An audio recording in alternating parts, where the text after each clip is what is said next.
Hey, this is Voo, and this is 4 levels of Dust2 from beginner to professional with every level in between, trying to get you better at your holds, your positioning, your rotations, and everything else on the map. And we'll start here with Big Daddy Lion, who is Gold Nova, but first, before we go any further, I want to thank the sponsor for this video, Leadify. Leadify is an AI coach that allows you to improve faster by analyzing your Faceit or matchmaking games and giving you insight into your weaknesses as well as personalized training. Leadify has also implemented a team finder area on their website that will match you based on your skill level, schedule, and ambition, so you can find like-minded players outside of my YouTube comments. Whether you're beginner, intermediate, advanced, or you're a professional player watching my videos trying to be as good as me, Leadify is the app for you. It's also free to use, so give a click to the link in the description and head on over to leadify.com.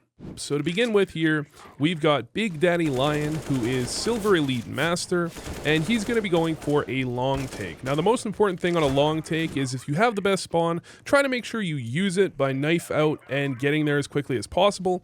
Usually you would also toss a flash, and you try to get out. Unfortunately, he gets kind of trapped here, and the trouble with the way he's playing this is if there was a second long player on the CT side, he likely would have just died. As well, once he gets out from blue bin, a second long player does show up, and he's simply not positioned himself effectively enough to allow himself to deal with that player. A lot of the time, instead of moving up close to the corner as he did there, what would have been more optimal is to actually cross over to the other side to deal with that player and any potential players coming corner and get close on pit without being vulnerable to multiple angles. A more standard long take would look a little bit more like this. Next up, we've got Zotic, who is Faceit 2 here on the CT side of Dust2, and he's going to be showing, unfortunately, how long control can go very wrong if you don't commit to it. Usually you want to make sure you're committing to the control as soon as any utility comes over, not allowing that utility to be thrown, then backing up, as Zotic does here. And he actually does the really hard part, which is the unfortunate bit of this. He tosses a nade, which you can't technically do safely, then he tosses a molly, and they weren't out. So he easily could have just taken long control. Instead, he gets afraid, falls back, his teammates don't have cat control, and now they don't have long control either, and in an attempt to get cat control, unfortunately one of his teammates dies as well. You really need to be committing to one side on the A hold. You can't give up both, otherwise you end up in this type of situation where you're just going to get sandwiched, and he's got two players stuck on plat right next to each other. That's simply not a recipe for success when holding A. What you really need to be doing is either committing towards the long side or committing towards the cat side. You don't want to have one guy go long, and for the love of God, if they let you throw a nade then molly without coming out, commit to it and get in pit. Don't run back scared of a simple aim duel. Now, if we make a quick switch over here into the intermediate level with George, who is Faceit 5, we're going to see what it looks like if you do go for strong cat control. Now, George here is going to get boosted on a cat with just a pistol, so not even the best gun, but he's really going to commit for the control in a great way. Rather than playing passive, he just goes for the straight swing, catches a player off guard, wastes every bullet, and gets himself killed. Should have used the tag voocsgo. So as I promised, I will look at some other areas, and we're going to take a look at Kane here, who is Faceit level 6, and he's going to be trying to opt towards middle. Now, what I love to begin this round is he makes his way over to B to actually help support his teammate for a potential B rush. Really, you need to help support that player if you can. One thing you can do, though, is you can make sure that you jump over the mid smoke to check if someone is going fast cat, and if they are, then you can adjust your play, especially if you see multiple players doing it. However, regardless of that, he's going to help his teammate B. He's going to throw a smoke for his teammate because his teammate doesn't have a smoke of his own, and then he's going to be holding towards mid. Now, this is what you would usually do. However, the push out here makes sense given his teammate was in middle as well. What I don't really like is that re-peek, as the re-peek potentially could have given away the round. The thing when it comes to mid control you have to understand is that you do want to try and push the boundaries, at least to some extent, if you're playing in a pug, because your opponents will often be very weak when it comes to mid control, and you can definitely exploit teams that don't use utility correctly. However, typically, if your opponents are doing it really well, they can punish you for playing too aggressive near middle, and you have to be very careful with that type of situation. You can try to push it, but make sure if they are dealing with you, you don't do this all half long. Following that, the round is essentially over in a 3v2, and he's just got to try and hold pretty much anything. Really, somebody here should definitely be holding the B tons push. However, him holding the long cross makes a ton of sense because he's low, and because he's gotten off, he can definitely get things done. I just wish one of his teammates had actually held and controlled his flank, as at any moment they could potentially have lurked out and killed him. But otherwise, fairly good round there from Kane, and I don't have too much problems with it. Next up, we've got King 2-2. A lot of numbers, and he's going to be an LEM player heading over towards the B site, and going for a fast B play makes a ton of sense. Try and catch your opponent off guard and make them worried about it. You just need to be a little bit more crisp on smoking this off and going through immediately. There's a bit of a delay there. Regardless, he will get through, and he's going to win the duel against this player towards double boxes, and you need to stop at this moment and understand one kill onto the B player, as long as the mid player hasn't yet rotated over, essentially secures you the site, and you need to immediately be looking for after plants. As long as you're in a somewhat equal scenario, and here they're in a 5v4, about to be a 4v4, as long as you're in a reasonably equal scenario, B on Dust2 is one of the hardest sites to retake on almost any map. Now, they don't have a ton of utility here, which would make it almost impossible for the CTs to win, but still, you really need to focus on getting in after plants as quickly as possible. Unfortunately, King here is going to push his way deeper into the site, and he's going to do something that I see a lot. He's going to crowd the bomb planter. The bomb planter really doesn't have a ton of places he can go after planting the bomb, because the rotate is going to be so close, it's dangerous for him to get too far out of the site or cross to somewhere like tunnels. So what you want to make sure you're not doing is you're not taking the back site angle away from him if you can help it. Make sure you give him space to be in an after plant where you're not stuck on top of each other, and King is forced to go a little bit aggressive, realizing that scenario, which unfortunately costs his team the round. Next up, we'll take a look at Dangwell here, who is Faceit 10 on the T side with an op in hand, and he's going to do almost too many things right to actually bring up all of them, but we'll take a look initially here at this peak towards middle. Up on this railing is a very popular railing recently because it's very hard to clear as a CT. Then he's going to make his way over to the B side, and you might be thinking, well, why are you going B? Isn't long A more long range? However, B is a nice place to catch your opponents off guard by going there once in a while, as oftentimes CTs will get a bit lazy on their defense of the B site and leave openings for you to get free kills. So certainly something you can do sometimes. And you'll note he only scopes in when that nade blows up, so the nade covers the sound in case the CT is close, and he's going for the pick here right as soon as that smoke goes down. It's great because it's a 3v4. You know, if it was 4v3 or 5v3, maybe he plays a bit more passive. Instead, he'll lead right in, but unfortunately for him, this CT player is playing it well and doesn't give him a free kill.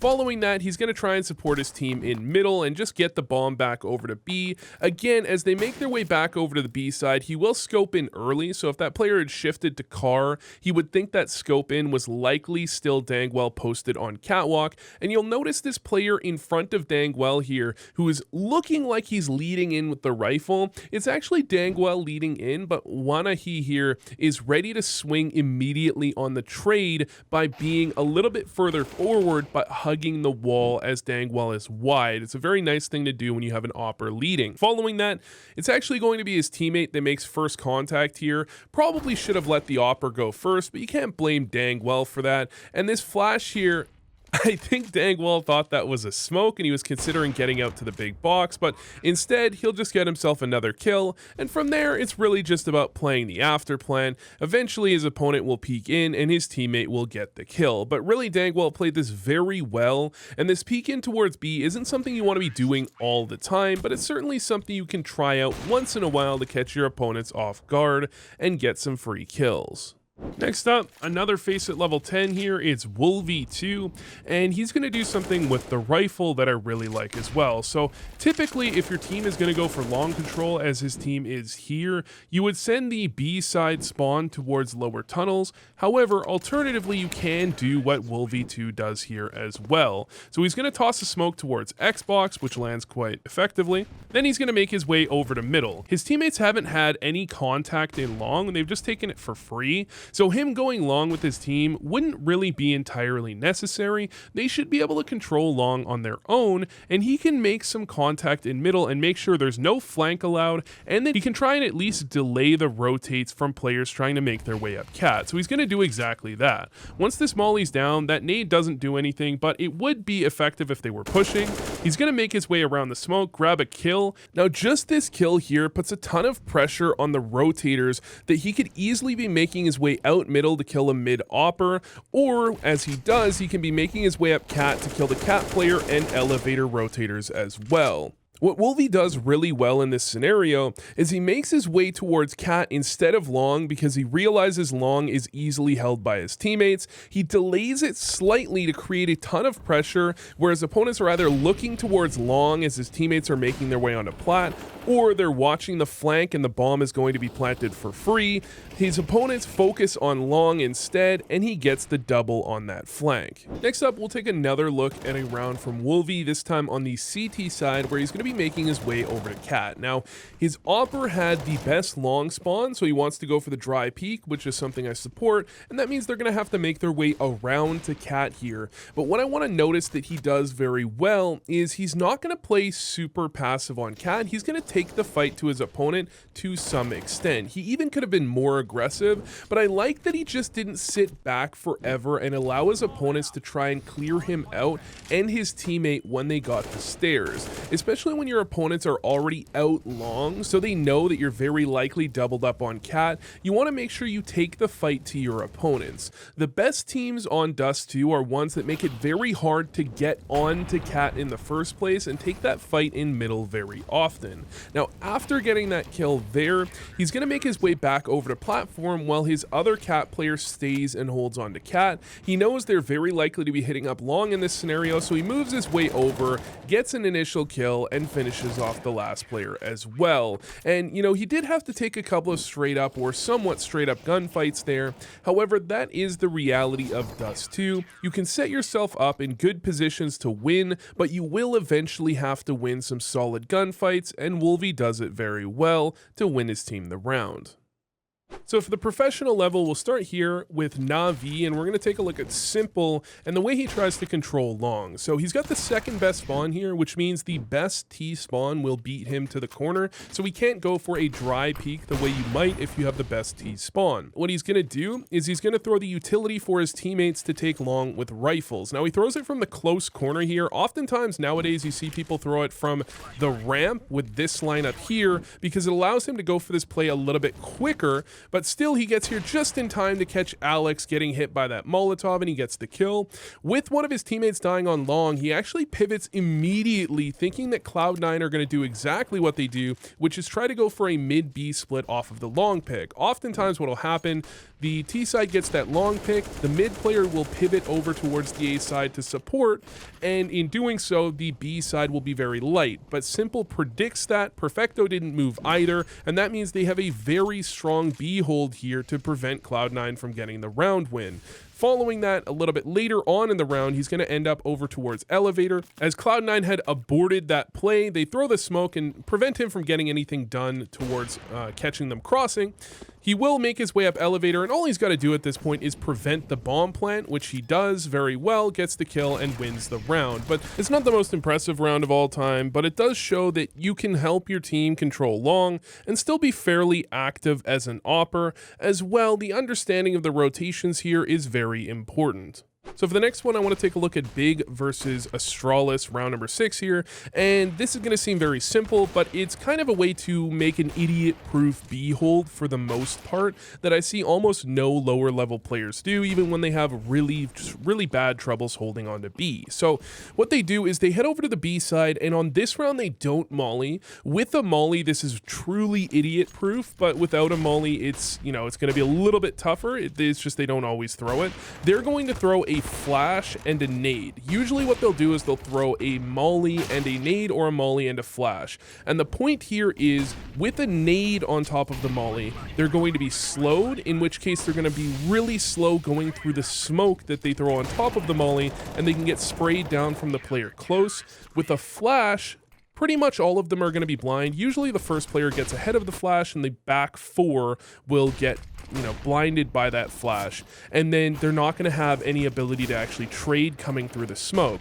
And when you combine this with one player close tunnels and one player at the back near sight, it's really just about impossible to hold B. Even without a Molotov, they just go nade and flash. A bunch of players are slowed. Almost all of them are flashed. The only problem is that Glaive isn't flashed, comes straight through the smoke, and rails Xantarez, which almost loses them the round, but Keto manages to hold on with a bit of support. One of the other things Big will do is, after the initial hold, they'll have a player close tunnels jiggling with a smoke out, almost like you see people do on A on Mirage. You can definitely do it here on B on Dust2, especially because it's a right eye peek. It's even harder for yourself to get hit. You spot them out as they walk back late round, smoke it off, and you're good to go. Almost impossible for them to deal with you. So people often talk about how, you know, you're watching a professional game and things might play out a little bit differently. So I decided I'd take a look here at a game from FPL. And it's also a round where they're going to be 4 stacking long. And this is something you do occasionally see. It's definitely gone out of the meta in the top pro scene, but you still see it in FPL games somewhat often, because oftentimes holding on to long is really about overloading control and just winning the gunfights with more bodies. And that will set you up for an easier game if you can win that control consistently. So here we've got 4 long for Team Xantarez against Team Keto. And Xantarez will throw the double flash for his team. They've thrown a smoke to connect pit and corner, which is an effective way to get players forced in a pit, and then they're just going to absolutely fight to the death at long A. And because Xantarez's team here has 4 players on long, they're able to hold it relatively effectively, and they just go, you know, body for body and try and do their best. That's something that you will occasionally see, and you don't want to do it very often, of course, but, you know, potentially once a game, it is something that if you can convince your team you know what you're doing, you can tell them to do. And if your opponents happen to be going long at that moment, it can absolutely work. Now, the problem is, if they happen to rush B or rush mid, that's not going to be very good for you, but that's not all that common, and as long as you hold B rushes and mid plays very effectively when you do have players there, then they're unlikely to be going for that in that specific round. Anyways, thanks for watching. I hope this helped. Please give the video a like, subscribe, and leave a comment if you really enjoyed it. I'll catch you next time. Oh, and by the way, patreon.com/voocsgo. Support the content.